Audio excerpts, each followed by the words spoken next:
Chapter 11. Tuesday was also the day Tim came out of the hospital. He sent word that he'd be at the game on Saturday. He said to give special congratulations to Larry on his award. Milt told the team in the locker room before practice. Hockey gloves went flying through the air, all aimed at Larry. Cheers, hoots, and calls filled the room, a strange but traditional way of indicating approval. While the boys skated their warm-up, the coaches gathered at the home team's bench. "Well, Weatherby, it's time to tell us the fourth key to creating a great team," Milt said. "None too soon if we're to win the cup, and Alan's going to do his presentation tomorrow," said Gus. "Amen," said Alan. "It's the 3 R's, said Weatherby. "What else would you expect from an old school teacher? Here it is, repeated reward and recognition." "Repeated reward and recognition," echoed Milt. Weatherby said, "This key reinforces the first 3 keys. Every chance you get, and if you don't get one, you create one. You look for behavior that is aligned with the first 3 keys. First, purpose, values, and goals. Second, skill development. And third, team power, or none of us is as smart as all of us. People repeat performance that garners reward and recognition. Your job is to keep the accent on the positive. Catching people doing things right," said Milt in a thoughtful way. "Great concept. The only trouble is, it's tough to do on a daily basis," replied Weatherby. "First, we're not conditioned to look for things going right. Management and coaching are too often about catching people doing things wrong. The emphasis is on seeking exceptions, deviations from the way things are supposed to be, and correcting them. There's nothing wrong with catching a problem before it becomes a big problem, but organizations and teams would be better off if people worked to increase the number of things going right rather than always fighting the things going wrong. On the theory that if the boys do twice as many things right, they won't have time to do things wrong," asked Milt. "Something like that," said Weatherby. "Only it's more that if they do twice as many things right, then the occasional thing they do wrong isn't so significant. To get more things done right, don't you have to stop doing things wrong? Sort of opposite sides of the same coin," asked Gus. "If all you have is a limited number of coins, then that's so," said Weatherby. "But usually you have lots of coins, lots of opportunity to create more of the good stuff, in addition to converting bad stuff to good. Instead of focusing on shots on goal that don't score, we should focus on those shots that do score," said Alan. "Exactly. That and shooting more often. Focus on the positive. And the way you do that is by making sure the first 3 keys are always present, and that means repeated reward and recognition. There's another thing," Weatherby continued. "Another reason. When you focus on the positive, you develop the habit of doing things right. I had a student once who later went to work putting up steel girders 20 or 30 stories in the air. I asked him how he could walk out on those beams. He said the trick was to concentrate on where you should put your foot and never think about where it was wrong to step. That guaranteed you'd do it wrong. By concentrating on doing things right, you actually wind up doing fewer things wrong." Alan said, "We started to talk about looking for what you called alignment between what people did and a team's purpose, values and goals, skill development and team power. Is there a difference between alignment and doing something right?" "Not really. But alignment is perhaps a lower hurdle. That's why I like to use that word. Doing something right is sometimes thought of as only being a significant positive move. Scoring a goal, for example. Staying in position and covering your area, even if the puck doesn't come your way, is also doing something right. But because it's not where the action is, people forget to recognize its importance to the team. And remember, recognition itself is often the reward. If we recognized and rewarded every player every time he was aligned," Milt started to say, but Weatherby broke in to finish the sentence. "We'd be well on the way to winning the Division Cup. It's that important," said Alan, half as a question, half as a statement. "It's more than important. As I said, it provides support for the first 3 keys.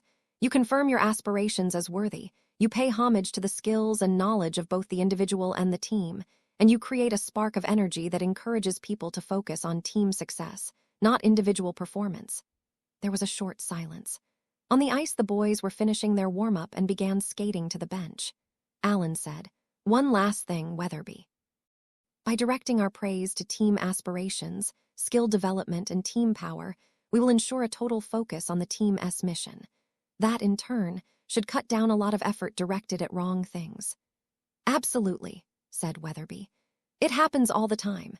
People in teams get praised or pat themselves on the back for doing something that isn't aligned with where they want to go and how they truly want to behave. Then they get going in the wrong direction. Shoot, Larry, shoot used to be a good example of that. Milt said, "You're right, and what we did, when you think about it, was clarify the goal for Larry and his parents, and then use reward and recognition to redirect his behavior so that it was aligned with his new goal." "Wonderful how it works, isn't it?" said Weatherby. "Now, if you don't mind, I have several new awards to tell the boys about and certificates to show them. We'll be handing them out after every game and every practice." "Suits me," said Gus, "but doesn't having a bunch of awards lessen the impact? Won't the boys just start to throw the awards away?" "We're nowhere near that level," said Weatherby as she reached into her large handbag and pulled out a bundle of new certificates. "You print their names on these and sign them, and I guarantee these boys will still have them when they're your age. I have my 3rd place ribbon from my 1st grade relay team. That's all the more remarkable because there were only 3 teams in the race." "I have a drawer full of proficiency badges from Cub Scouts," admitted Milt. "I have so many of them I must have earned one every 2 weeks. Alan said, "Well then, let's go find some alignment and do a little repeated reward and recognition of our own." When Weatherby introduced her awards, it turned out that she had 3 for each practice and game. There was the Most Improved Award, the Team Spirit Award, and the Coach's Choice Award. The sparkle in the boys' eyes proved that the awards were going to be popular. When Alan first started helping at hockey practice, he had taken turns with Milt and Gus working with the team. Now Weatherby had all 3 6F them out on the ice full-time and with specific instructions, no negative feedback. "You can point out areas where they can improve and help them do better. That's your job. But don't nag them or criticize." "I know I seem like the resident curmudgeon, but I think boys this age respond to a sharp word," said Gus. "If they're rowdy, fighting, or that kind of thing, perhaps, sometimes you have to get people's attention, and there have to be consequences for behavior. But what we're talking about here is building individual and team skills and knowledge. That's a very different thing." "Ever been to SeaWorld, Gus?" she asked. "I have." "Like the show?" "It was fantastic. They had a killer whale that could do anything. He played ball with the trainer and jumped over ropes. He even solved math problems and then counted out the answer by banging his flipper on the water. Do you know that those trainers do all that using only positive reinforcement?" "You're kidding." "Think about it, Gus," said Weatherby. "Would you want to punish a killer whale for making a mistake and then get into the water with thousands of pounds of angry muscle and teeth?" "No way," said Gus. "If the SeaWorld trainers can send killer whales soaring into the air by accentuating the positive, then, doing the same, I think we should be able to train 10-year-old boys to put a puck into a net with no problem." It was difficult to argue with Weatherby's reasoning, so the 3 of them were out on the ice-seeking areas where what the boys were doing aligned with what they were working on. Then, they linked their praising to suggestions as to how they might be even better. At the end of practice 3, award certificates were handed out.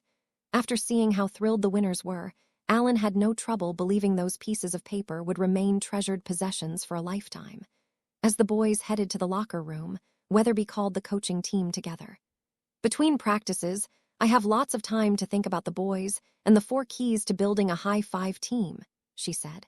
"I've always liked to use word games or acronyms in my teaching. They help people remember.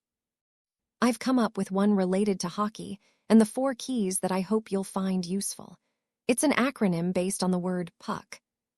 "Let's hear it," said Milt. "All right. The P stands for providing a clear purpose and shared values and goals. The U for unleashing and developing skills. The C is creating team power. None of us is as smart as all of us. The K is keeping the accent on the positive. My 3Rs, repeated reward and recognition." "That does fit well," said Gus. "Providing, unleashing, creating, and keeping. Then purpose, skills, team power, and positive focus. Even I can remember that." While driving Weatherby home that night, Alan said, "TVE noticed that while we set winning the Division Cup as our big overall goal, our holy grail, you rarely talk about winning anything, even a game. Your focus is more on individual goals and skills, and then translating that individual experience into team skills and knowledge. Even your 3Rs have us highlighting the personal skills and the resulting team skills." Weatherby broke in. "You'd better let me talk or I'll fall asleep on you.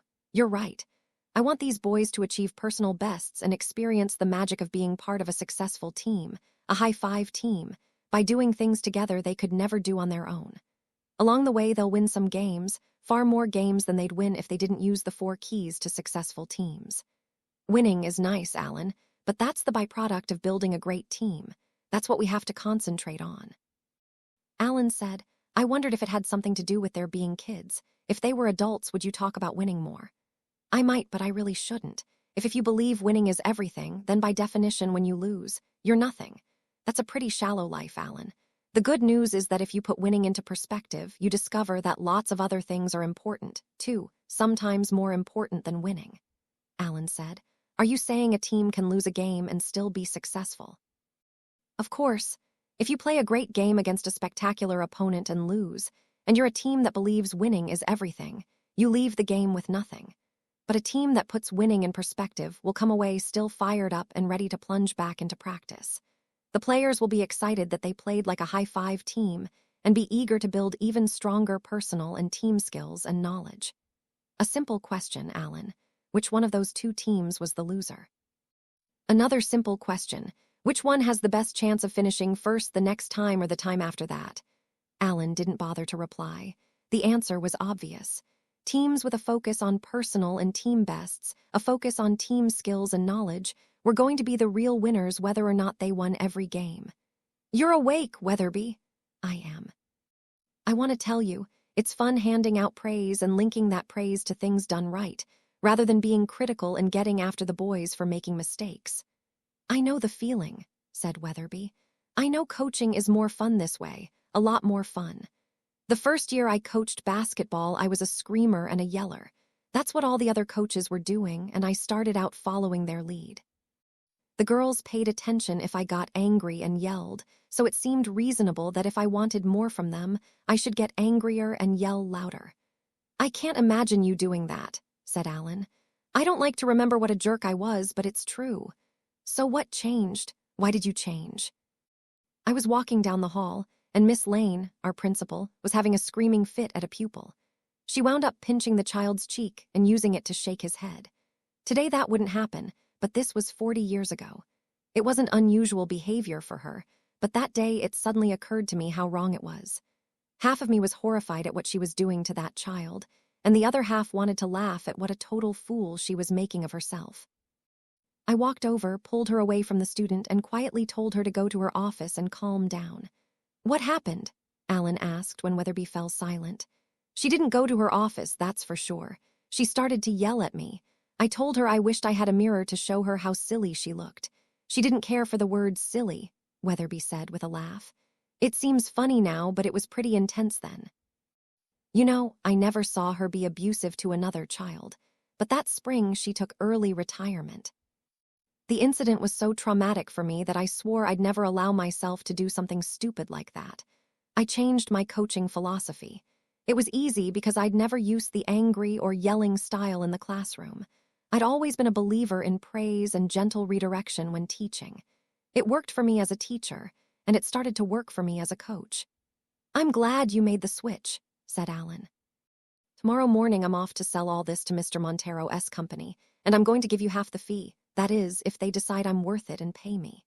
You'll be worth it, Alan. One thing I can spot are bright, good teachers. You'll be perfect. But I don't want any money. Jack and I have more than we can ever possibly use and no children. Nieces, nephews, and our main beneficiary, the United Way, are going to have quite a party when we die. But thank you for offering. I didn't mean. Alan began. I know you didn't, but you have reminded me of something I've been wanting to say. I've been preaching teamwork at you, and yet I have not really treated you with the respect due a fellow team member. But you have, protested Alan. Let me finish. I have not given you or Milt or Gus the chance to really participate in deciding what the coaching team was going to do, or even how we were going to do it. I haven't guided our coaching team in how to reach coaching decisions. I've told you what to do, when to do it, and how to do it. That's hardly team building. We've been pretty directive with the boys, too, said Alan thoughtfully, thereby acknowledging Weatherby's point. There's a reason, said Weatherby. When you came to see me, you had set yourself a near impossible task, winning the Division Cup. If I was going to help, I had to step in and be directive. It wasn't appropriate for me to start holding a series of coaching clinics over a 6-month period the way I used to do for basketball coaches. It's much the same with the boys. They need firm direction, at least so far they do. Alan and Weatherby drove for a minute before Weatherby spoke again. While it's appropriate for a leader to be directive when there is a crisis situation, and the leader has special knowledge or skills that the team doesn't have, there comes a time when the leader has to back off and let the team become performers.